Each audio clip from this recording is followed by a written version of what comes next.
అందరికీ నమస్కారం. నా పేరు కండవల్లి సాల్మన్ రాజు, రిటైర్డ్ సిఐ, రాజమండ్రి. ఈ ఫన్ బకెట్ భార్గవ్ లేదా చిప్పాడ భార్గవ్ లేదా టిక్ టాక్ భార్గవ్, పాపం ఈ అబ్బాయికి పోక్సో యాక్ట్ క్రింద నేరం రుజువయ్యి 20 సంవత్సరాలు జైలు శిక్ష వేశారు. మరియు 4 లక్షలు ఎవరైతే బాధితురాలకు ఉందో ఆ అమ్మాయికి కాంపన్సేషన్ ఇమ్మని చెప్పి జడ్జిమెంట్ ఇవ్వడం జరిగింది. మరి దీని మీద ఈ విషయంపై మనం గతంలో ఒక వీడియో చేయడం జరిగింది, సుమన్ టీవీలో చెప్పడం జరిగింది. ఈ protection of children from sexual offences act 2012 ఇది వచ్చిన తర్వాత మరి ఈ కేసులో ఎవరైతే అరెస్ట్ కాబడుతున్నారో ఆ వ్యక్తులు చాలా కాలం రిమాండ్లోనే ఉంటున్నారు. చివరికి ఖచ్చితంగా 20 సంవత్సరాల జైలు శిక్ష విధించబడుతుంది వాళ్ళకి. 20 సంవత్సరాలకి లోపు ఎక్కడ జైలు శిక్ష మరి వేయట్లేదు జడ్జెస్. దీనికి కారణం ఏంటంటే, దీంట్లో ప్రాసిక్యూషన్ వారు ఎవరైతే ముద్దాయి ఉన్నాడో ఆ ముద్దాయి మీద నువ్వు నేరం చేసావని ఒక అభియోగం వేసిన తర్వాత, మామూలు కేసుల్లో అయితే ఈ నేరాన్ని రుజువు చేసే బాధ్యత ప్రాసిక్యూషన్ సైడ్ ఉంటుంది. అంటే పోలీసు వారు పబ్లిక్ ప్రాసిక్యూటర్ మీద ఆధారపడి ఉంటుంది. అదే ఈ protection of children act, children's from sexual abuse అనే దాంట్లో, ఆ యాక్ట్లో ఈ బర్డన్ ఆఫ్ ప్రూఫ్ అనేది అక్యూజ్డ్ మీద ఉంటుంది. ఎలా అంటే, నేను నేరం చేయలేదు బాబోయ్ అని రుజువు చేసుకోవాలన్నమాట. కాబట్టి అలా రుజువు చేసుకునే అవకాశం లేదు. కాబట్టి ఖచ్చితంగా ఈ ఈ యాక్ట్ మీద ఎవరైతే అరెస్ట్ కాబడుతున్నారో, ఎవరైతే విచారింపబడుతున్నారో వాళ్ళందరికీ మ్యాక్సిమం 20 సంవత్సరాలు జైలు పడుతుంది. ఈ రీసెంట్గా మా కాకినాడ పోక్సో కోర్టులో కూడా చాలామందికి 20 సంవత్సరాలు జైలు పడింది. ఈ చిప్పాడ భార్గవ్ విషయంకి వస్తే, మరి ఈ కుర్రాడు 26 ఇయర్స్ ఎంత అనుకుంటాను నేరం జరిగేటప్పటికి. ఈ అబ్బాయి 10th వరకు చదువుకున్నాడు. 10th కూడా క్వాలిఫై అవ్వలేదు అనుకుంటా. వాళ్ళ ఫాదరు ఏదో సినిమా హాల్లో టికెట్ కలెక్టర్గా, మన టికెట్స్ గేట్ మ్యాన్గా ఉండేవాడు. మదర్ కూడా చిన్న ఉద్యోగమే, ఏదో ఉద్యోగం కూడా కాదు, ఎక్కడో ప్రైవేట్గా ఏదో చేసేది అనుకుంటాను, అంగన్వాడీ టీచర్ కానీ ఏదో ఎక్కడో చేసేది అమ్మాయి. అయితే ఈ అబ్బాయి ఇంట్లోంచి పారిపోయాడు చిన్నప్పుడే. పారిపోయి శుభ్రంగా సినిమా ఫీల్డ్లోకి వెళ్ళిపోదామని చెప్పి సినిమా అక్కడికి వెళ్ళిపోయి వాళ్ళ దగ్గర హైదరాబాద్లోను ఆ సినిమా కంపెనీలోను వాటిలోను బాయ్గా వాళ్ళ దగ్గర పనిచేసి చివరికి మళ్ళీ వైజాగ్ వచ్చేసాడు. అయితే ఇతని దగ్గర ఉన్న హ్యూమరస్ వల్ల, అత్తమాన జోకులు, ఫ్రెండ్స్తో జోకులు వేయడం, ఇవన్నిటి వల్ల వాళ్ళ ఫ్రెండ్స్ ఇతన్ని ఎంకరేజ్ చేశారు. ఒరే షార్ట్స్ చేయొచ్చు కదా, లేకపోతే టిక్ టాక్స్ చేయొచ్చు కదా అని చెప్పి. అప్పుడు టిక్ టాక్ బ్యాన్ అవ్వలేదు. దానివల్ల వీళ్ళ ఫ్రెండ్స్ ప్రోత్సాహంతో ఇతను ఈ టిక్ టాక్ మీద పెడుతూ చక్కగా ఇతను సొంతంగా యూట్యూబ్ ఛానల్ పెట్టుకున్నాడు. తర్వాత ఈ రీల్స్ చేస్తూ చక్కగా బాగా అభివృద్ధి చెందాడు. ఇతను హ్యూమరస్ వల్ల, చాలామంది ఫన్గా ఉండటం వల్ల బాగా ప్రతి ఒక్కళ్ళు ఇతను సబ్స్క్రైబ్ చేసుకోవడం, ఇతని ఛానల్ సబ్స్క్రైబ్ చేసుకోవడం వల్ల ఇతను బాగా అభివృద్ధి చెందాడు. డబ్బులు కూడా బాగానే సంపాదిస్తున్నాడు. అయితే ఇతను ఎంతవరకు ఎదిగాడంటే, సినిమా ప్రమోషన్స్లో, మరి సుమా గారు యాంకరింగ్ చేసే సినిమా ప్రమోషన్లో ఇతనికి కూడా అవకాశం ఇచ్చారంటే, మరి అది ఎంత స్థాయి ఉంటే తప్ప ఇతనికి ఆ అవకాశం ఇస్తారు. అంత స్థాయి ఉంటే తప్ప అతనికి ఫన్ బకెట్ భార్గవ్కి ఈ అవకాశం ఇవ్వరు. సరే, ఇలా జరుగుతుంది. మరి ఎవరైతే విక్టిమ్ అని చెప్తున్నారో ఆ అమ్మాయి ఈయన దగ్గరికి చిన్న చిన్న రోల్స్ చేయడానికి ఈ అమ్మాయి దగ్గర వచ్చేది. పేరెంట్స్ విల్లింగ్గానే పంపించేవారు ఈ అమ్మాయిని. ఏదైనా చక్కగా రీల్స్ చేస్తే టిక్టాక్లో కానీ, లేకపోతే ఇతను చేసే వీడియోస్లో కానీ, షార్ట్స్లో కానీ మంచి పేరు వస్తే ఈ అమ్మాయికి కూడా పేరు వస్తుంది కదా అని ఈ సినిమా రంగం మీద మోజు ఉన్న పేరెంట్స్ కొంతమంది కూడా పిల్లల్ని అలౌ చేసేవారు. అయితే ఈ అబ్బాయి ఏంటంటే చిన్న చిన్న పిల్లల్ని, పెద్దవాళ్ళు అయితే మళ్ళీ అలిగేషన్స్ వస్తాయని చిన్న చిన్న పిల్లల్ని ఇంట్రడ్యూస్ చేసేవాడు. అయితే ఫైనల్గా ఒక అమ్మాయి, మరి ఆ అమ్మాయి ఇంట్లోనే మరి ఇద్దరు కలిపి ఒకే ఇంట్లో అద్దెకుండేవారు అనుకుంటాను, వాళ్ళ ఫ్యామిలీ వీళ్ళ ఫ్యామిలీని. మరి ఎలా జరిగిందో మొత్తం మీద ఆ అమ్మాయి మరి 14 years 15 years అమ్మాయికి మరి వీళ్ళిద్దరూ ఇష్టపడి ఒకరినొకరు మరి ఇష్టపడి శారీరకంగా ముందుకెళ్ళడం జరిగింది. ఈ విషయాలు బాగానే నడుస్తున్నాయి. కొంతకాలం పేరెంట్స్ ఈ అమ్మాయిని కట్టడి చేస్తే ఇతను ఏదో సూసైడ్ అటెంప్ట్ చేయడం, చేతులు కోసుకోవడం అమ్మాయి గురించి, ఇలాంటివన్నీ చేశాడు, పిచ్చి పనులన్నీ చేశాడు. ఇతని కర్మ ఏంటంటే శివ అని ఒక యాంకర్, ఒక ఎవరో యూట్యూబ్లో ఒక ఇంటర్వ్యూ తీసుకున్నాడు అతను. ఆ ఇంటర్వ్యూలో ఈ కుర్రాడు ఓవర్ యాక్షన్ చేసుకుంటూ పిల్లలు అందరూ ఆడపిల్లల గురించి తక్కువ చేసి మాట్లాడడం, తర్వాత ఈ అమ్మాయి గురించి మాట్లాడడం, పేరు పెట్టుకోకుండా ఆ అమ్మాయి గురించి మాట్లాడడం, కొంత ప్రజలకు తెలిసిపోయేలాగా శివగారు అడగడంతో ఈ కుర్రాడు అడ్మిట్ అవ్వడం, ఇలాంటివన్నీ చేయడంతో మరి ఆ అమ్మాయి తాలూకు పేరెంట్స్ మరి ఇబ్బంది పడి అతని మీద మరి ప్లేడర్ గారిని ఎవరినో కన్సల్ట్ చేసి ఉంటారు. ఆ ప్లేడర్ గారిని కన్సల్ట్ చేసిన దాని మీద మరి కంటిన్యూస్ సెక్షువల్ అబ్యూజ్ అనేది మరి ఒకసారి అంటే నమ్మించి నమ్మబలికాడు అనొచ్చు. కంటిన్యూస్గా ప్రెగ్నెన్సీ అయ్యే వరకు ఆ అమ్మాయికి వచ్చింది అని అంటే విల్లింగ్గానే వచ్చింది. కాకపోతే ఏంటంటే టెక్నికల్గా అక్కడ ఏమైందంటే 18 years లోపు ఆ అమ్మాయి ఇష్టపడి సెక్సువల్గా పార్టిసిపేట్ చేసినా సరే అది మరి రేప్ కిందే వస్తుంది. మరి ఈ టెక్నికాలిటీ వల్ల ఆ అబ్బాయిని మరి రేప్ కేసులో, తర్వాత పోక్సో యాక్ట్ కేసులో అరెస్ట్ చేయడం జరిగింది. మరి ఆ కేసులో అతనికి 20 సంవత్సరాలు జైలు శిక్ష పడడం జరిగింది. ఇది ఎందుకు చెప్తున్నానంటే ఇంత జరుగుతున్న ఎక్కడైనా ఇటువంటి నేరాలు ఆగినాయా? నిన్న ఇవాళ పేపర్లో వచ్చింది, బెంగళూరులో ఒక చోట 6 years బేబీని కిడ్నాప్ చేసి ఆ అబ్బాయి బీహారీ అతనట్టు ఎవరో, ఈ అమ్మాయి నేపాలీ అనుకుంటాను, కిడ్నాప్ చేసి అమ్మాయిని దూరంగా తీసుకెళ్ళిపోయి ఆ అమ్మాయిని రేప్ చేసేసి చంపేయడం జరిగింది. ఇది మరి దీనికి కారణాలు మరి పేరెంట్స్ కూడా పిల్లల్ని ఒంటరిగా వదిలేయటం అనేది కరెక్ట్ కాదు.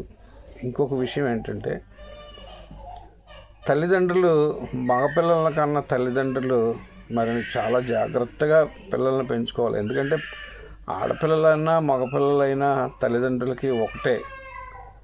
మన ప్రభుత్వాలు కానీ, లేకపోతే మీడియా కానీ, లేకపోతే చట్టాలు కానీ ఎక్కువ ఈ బాలికలకి, స్త్రీలకి ఎక్కువే ఇంపార్టెన్స్ ఇస్తుంది. కానీ మరి ఆ అబ్బాయి కూడా ఒక తల్లి బిడ్డే కదా, ఒక తండ్రికి తల్లికి పుట్టిన బిడ్డే కదా. మరి చిన్న ఉదాహరణ చెప్తాను. 18 సంవత్సరాలు ఆ అబ్బాయి, అంటే 17 సంవత్సరాల అబ్బాయి, 17 సంవత్సరాల అమ్మాయి ఇద్దరు కలిపి ఒక చోట ఇంటర్మీడియట్ ఏదో చదువుతుంటారు. వాళ్ళు ఇద్దరు ఇష్టపడతారు. ఇష్టపడిన తర్వాత మరి ఇద్దరు ఇష్టం ప్రకారం ఆ అమ్మాయిని ఇతను శారీరకంగా అనుభవించడం జరుగుతుంది. మరి ఈ ఇన్స్టాగ్రామ్లు, లేకపోతే ఇవన్నీ ఫేస్బుక్లు ఇవన్నీ వచ్చిన తర్వాత, సెల్ ఫోన్లు ఇవన్నీ వచ్చిన తర్వాత అవకాశాలు ఎక్కువ కనబడుతున్నాయి పిల్లలకి కలవడానికి. నేను పలానా చోట ఉన్నాను, పలానా చోట ఉన్నాను, లేకపోతే ఏం చేస్తున్నావు, ఏం తింటున్నావు, తిన్నావా, ఇలాంటివన్నీ మాట్లాడుకోవడానికి ఎక్కువ అవకాశం దొరుకుతుంది. ప్రైవసీ ఎక్కువ ఉంటుంది. పేరెంట్స్ కూడా ప్రైవసీ ఇచ్చేస్తున్నారు బాగా. తలుపేసుకుని చదువుకుంటున్నాను అంటే ఓకే చదువుకో అంటున్నారు తప్ప, ఎందుకంటే మన పేరెంట్స్ ఈ సీరియల్స్, లేకపోతే వాళ్ళ యొక్క దైనందిక జీవితంలో వాళ్ళు కూడా వాళ్ళకున్న ప్రైవసీని వాళ్ళు కూడా ఉపయోగించుకుంటున్నారు. ఇదే అవకాశంగా తీసుకుని ఈ పిల్లలు రకరకాలుగా వ్యవహరించడం జరుగుతుంది. సరే, ఈ 17 ఇయర్స్ బాయ్ 17 ఇయర్స్ గర్ల్ ఇద్దరు ఇష్టపడ్డారు. తర్వాత ఈ విషయాలు పేరెంట్స్కి తెలుస్తుంది, అమ్మాయి పేరెంట్స్కి తెలుస్తుంది. తెలిసిన తర్వాత ఆ అమ్మాయి పేరెంట్స్ మరి కొంచెం బాగా ఎడ్యుకేటెడ్ అయితే దాన్ని ఏదో రకంగా సప్రెస్ చేసుకుందామని చూస్తున్నారు, పెళ్లి చేస్తున్నారు. లేదంటే కొన్నాళ్ళు ఆగండి మేము పెళ్లి చేస్తామని చెప్తున్నారు. లేదు, కొంతమంది తల్లిదండ్రులు అంటే కొంత కక్ష పట్టి వీడిని ఆ అబ్బాయి నుంచి దూరం చేయాలనే ఉద్దేశంతో ఎవరన్నా ప్లేటర్ గారిని కలవడం, ప్లేటర్ గారు ఏమో రాసివ్వడం, ఈ అమ్మాయిని ఇష్టం లేకుండా అనిపించిందని కానీ, లేకపోతే ఇగో ఫోటోలు తీశాడు, రాత్రులు మేమిద్దరం కలిసి ఉండగా ఫోటోలు తీసి దాన్ని చూపించి బ్లాక్మెయిల్ చేస్తూ నన్ను రోజు అనుభవిస్తున్నాడు అని ఇలా చెప్పడం కానీ, ఇవన్నీ టెక్నికాలిటీగా కొంచెం లీగల్ బ్రెయిన్ వాడి పోలీస్ స్టేషన్కి రిపోర్ట్ చేస్తే పోలీసులు మరి అందులో ఎఫ్ఐఆర్లు ఏది ఉంటే దాన్ని బట్టే కదా ముందుకు వెళ్ళాలి. ఓకే, పోలీసులు ఎఫ్ఐఆర్ రిజిస్టర్ చేస్తున్నారు, ఇద్దరు ఇష్టపడ్డామని చెప్తున్నారు. అమ్మాయి కూడా మరి నిజంగా ఐఓ పక్కకు తీసుకెళ్ళి చెప్తే నిజమేనండి మేము ఇద్దరం ఇష్టపడ్డామండి, పెళ్లి చేసుకుందాం అనుకుంటున్నామండి, మా తల్లిదండ్రులు ఒప్పుకోవట్లేదండి అని చెప్తారు. ఎలా ఒప్పుకుంటారు? 17 ఇయర్స్ మేజర్ అవ్వకుండాను. పోలీసుకు కూడా వేరే దారి లేదు. పోలీసు కూడా వాళ్ళిద్దరిని కాంప్రమైజ్ చేసి పెళ్లి చేసేద్దాంలే అనేది చెప్పడానికి కూడా వాళ్ళకి దారి లేదు. ఎందుకంటే ఖచ్చితంగా 18 ఇయర్స్ లోపు అంటే రేప్ కేసు కింద వస్తుంది. దానివల్ల మనకెందుకులే అని పోలీసులు ఏం చేస్తున్నారు? ఈ ఎఫ్ఐఆర్ ఇష్యూ చేస్తున్నారు. ఈ పోక్సో యాక్ట్ 376 అదే రేప్ కేసు కింద వేస్తున్నారు. ఇదే ఇప్పుడు కొత్తగా బిఎన్ఎస్ చట్టం వచ్చింది. ఆ బిఎన్ఎస్ చట్టంలో కూడా ఏం రాశాడంటే 12 సంవత్సరాల లోపు కానీ అమ్మాయిని అనుభవించి ఒకవేళ చంపేస్తే దానికి మరణశిక్ష దండన. మరి ఇంకొక విషయం ఏంటంటే అన్నీ మగపిల్లలకి అన్న తల్లిదండ్రులు చాలా జాగ్రత్తగా ఉండాలి. ఇంకొకటి ఏంటంటే 69 of BNS act. 69 of BNS యాక్ట్లో ఏంటంటే ఎవరైనా ఒక అమ్మాయి ప్రేమించుకున్న తర్వాత ఆ అబ్బాయి నేను పెళ్లి చేసుకుంటాను, నీకెందుకు, ఇద్దరం ఇష్టపడ్డాం కదా, మనం పెళ్లి చేసుకుందాం, నేను ఉద్యోగం ఇప్పిస్తాను, లేకపోతే మన ఇద్దరం హాయిగా పెళ్లి చేసుకుని కాపురం చేసుకుందాం అనుకుని ఇద్దరు ఇష్టపడి కాపురం చేస్తారు, పెళ్లి చేసుకుంటారు, ఇష్టపడి శారీరకంగా కలుస్తారు. కలిసిన తర్వాత ఈ అబ్బాయిని ఆ తల్లిదండ్రుల ప్రోద్బలం వల్ల తల్లిదండ్రులను మేము చచ్చిపోతాం లేదా సూసైడ్ చేసుకుంటాం అని చెప్పడం వల్ల, లేకపోతే ఇంకో దానివల్ల నిజంగా మోసం చేయాలని లేకపోయినా సరే అబ్బాయిలు అమ్మాయికి దూరం అవుతారు. మరి అలా దూరం అయినప్పుడు ఈ అమ్మాయిలు ఏం చేయాలి? మరి శీలం పోగొట్టుకుని శారీరకంగా నలుగురిలో అలరైపోయిన తర్వాత మరి వీళ్ళ పరిస్థితి ఏంటి? ఏం చేయాలి వీళ్ళు? దానివల్ల కేసు పెడితే ఈ 69 ఆఫ్ బిఎన్ఎస్ యాక్ట్ ప్రకారం పెళ్లి చేసుకుంటానని మోసం చేసి అమ్మాయిని శారీరకంగా అనుభవించినందుకు గాను 10 సంవత్సరాల జైలు శిక్ష విధించబడుతుంది. కాబట్టి నేను ఈ వీడియో ద్వారా చెప్పేది ఏంటంటే, మగపిల్లలను కన్న తల్లిదండ్రులు, మీరు ఇంతవరకు అరిటాకు ముళ్ళు అని ఆడపిల్లలకు చెప్పేవాళ్ళు. మనం అరిటాకు ముళ్ళు అంటే అరిటాకుని ఆడపిల్లలకు ఊహిస్తూ ముళ్ళునే మగవాళ్ళకి చెప్పేవాళ్ళు. పూర్వం ఆడపిల్ల జీవితం అరిటాకు లాంటిది అని చెప్పి మన సాదృశ్యం చెప్పుకోరు. ఇప్పుడు మగపిల్లల జీవితం అరిటాకులాగా ఉంది. అది మరి తల్లిదండ్రులు కనిపెట్టుకోవాలి దీన్ని. ఎందుకంటే ఒకే టీనేజ్లో ఉన్న ఇద్దరు పిల్లలకి కూడా ఆడ కానీ మగ కానీ ఆపోజిట్ సెక్స్ మీద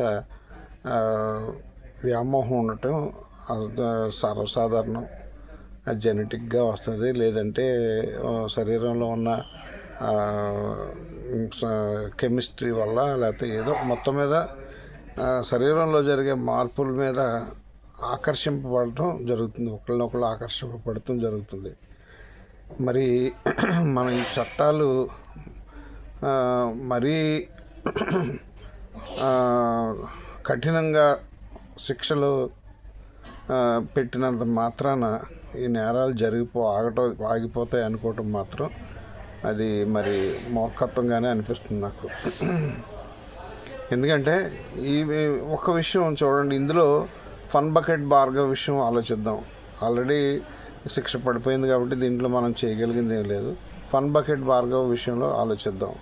అతను శివ అనే అతనికి ఇంటర్వ్యూ ఇచ్చినప్పుడు ఎవరైతే ఈ అమ్మాయి ఉందో ఆ అమ్మాయి దూరం అయిపోతే ఆ అమ్మాయి గురించి చేతులు కోసుకుని ఆ అమ్మాయిని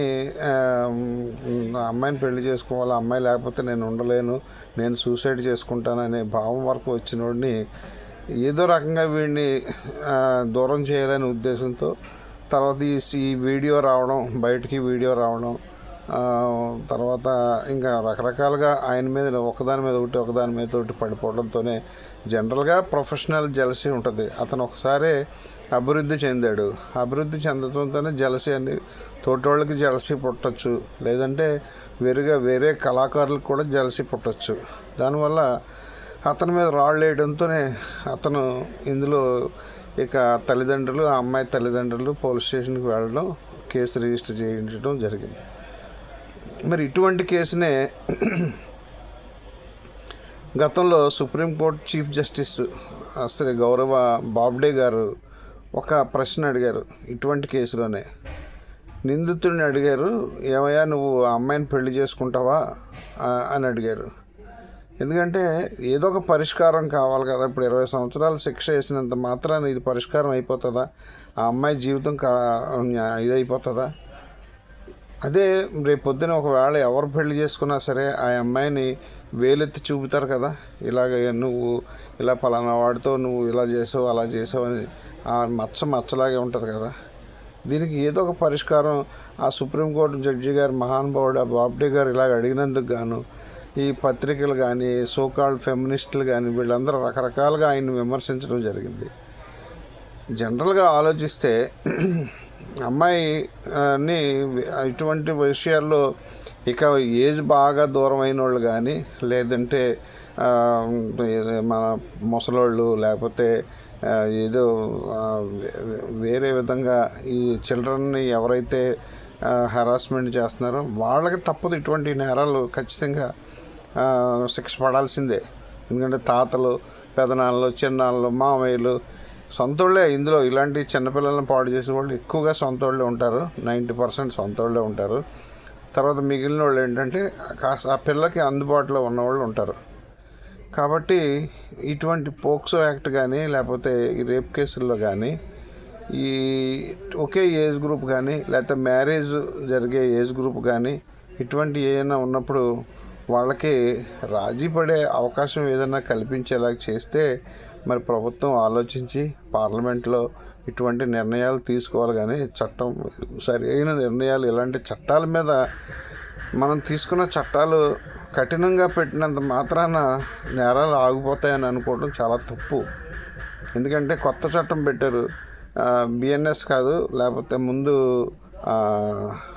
ఒక యాక్ట్, అమెండెడ్ యాక్ట్ వచ్చింది. అందులో మన ఢిల్లీలో జరిగిన కేసు, ఆ కేసును బేస్ చేసుకొని ఢిల్లీ క్రైమ్ అనే ఒక వెబ్ సిరీస్ ఉంది, నెట్ఫ్లిక్స్లో ఉంటుంది, చూడండి అందరూ. ఢిల్లీ క్రైమ్స్ అని ఒక వెబ్ సిరీస్ ఉంటుంది. ఆ వెబ్ సిరీస్లో సేమ్ ఏదైతే అక్కడ బస్సులో ఏదైతే ఇన్సిడెంట్ చేశారో అదంతా వెబ్ సిరీస్లో వచ్చింది. అక్కడ బస్సులో వాళ్ళ ముద్దాయిలు ఎవరైతే ఎక్యూజ్డ్ ఉన్నారో వాళ్ళు చేసిన అకృత్యాలన్నీ కూడా ఇప్పుడు చట్టంలో ఇన్సర్ట్ చేయడం జరిగింది. మొన్న అమెండెడ్ చట్టంలో ఇన్సర్ట్ చేయడం జరిగింది. దాన్ని సేమ్ ఇందులో కూడా బిఎన్ఎస్ చట్టంలో కూడా దాన్ని యాజ్ ఇట్ ఈజ్గా అందులో ఉంచడం జరిగింది. అది మరి ఓపెన్గా ఇలాగ వీడియోలో మనం మాట్లాడడం కరెక్ట్ కాదేమో, కానీ కరెక్టే, కానీ అది అర్థం చేసుకుంటారు. కానీ ఆ విషయమై ఈ రేప్ కేసు విషయం కానీ, స్త్రీలపై అత్యాచారాల విషయం కానీ ఇంకొక వీడియో చేసి చెప్తాను. కాకపోతే ఇప్పుడు నేను చెప్పేది ఏంటంటే, ఇలాంటి టీనేజర్స్లో ఉన్న పిల్లలకి, లేకపోతే ఒకే మ్యారేజ్ చేసుకునే ఉన్న పిల్లలకి ఇలాంటిది ఏదైనా జరిగితే రేపొద్దున వాళ్ళు మ్యారేజ్ చేసుకునే అవకాశం ప్రభుత్వం కానీ లేకపోతే కోర్టు వారు కానీ కల్పించేలా చట్టం మార్చాలని చెప్పి దీని గురించి ఒకసారి పెద్దలు మేధావులు అందరూ ఆలోచించి నిర్ణయం తీసుకుంటే రాబోయే రోజుల్లో కనీసం ఇప్పుడు 20 సంవత్సరాలు ఆడు జైల్లో ఉంటాడండి. ఈ అమ్మాయి బయట ఉంటుంది. ఈ అమ్మాయి పరిస్థితి ఏంటి, అతని పరిస్థితి ఏంటి? ఇద్దరు ఇష్టపడ్డారు. ఇందులో మోసం చేసింది ఏమీ లేదు. కాకపోతే ప్లేడర్ గారు రాసినట్టుగా చెప్పేశారు అక్కడ, అంతే తప్ప ఎక్కడ వీడియోలు తీయడం ఏంటి, వీడియోలు తీసి చూపించి బ్లాక్మెయిల్ చేయడం, ఇవన్నీ మరి ఎక్కడో కోటికి ఒక్కటి దొరుకుతుంది, ఒక్క చోట దొరుకుతుంది తప్ప ఇలా జరిగేది చాలా తక్కువ ఉంటాయి. నేను యాజ్ ఏ పోలీస్ ఆఫీసర్గా నేను చెప్తున్నాను. టెక్నికల్గా దీన్ని రేప్ కేసుగా దీన్ని పోక్సో యాక్ట్గా శిక్షించారు తప్ప దీన్ని మానవతా దృక్పథంతో ఆలోచిస్తే దీన్ని రాజీ చేసుకోవడానికి ఇలాంటి మ్యారేజ్ పర్పస్ టీనేజ్ కానీ లేకపోతే ఒకే ఏజ్ దగ్గరలో ఉన్న వాళ్ళకి తిరిగి మ్యారేజ్ చేసుకునే అవకాశం ఏమైనా కల్పిస్తే బాగుంటుందని నా ఆలోచన. ప్రభుత్వం ప్లస్ ప్రజాప్రతినిధులు మేధావులు దీని గురించి ఆలోచించాలని నేను కోరుకుంటూ థ్యాంక్ యూ.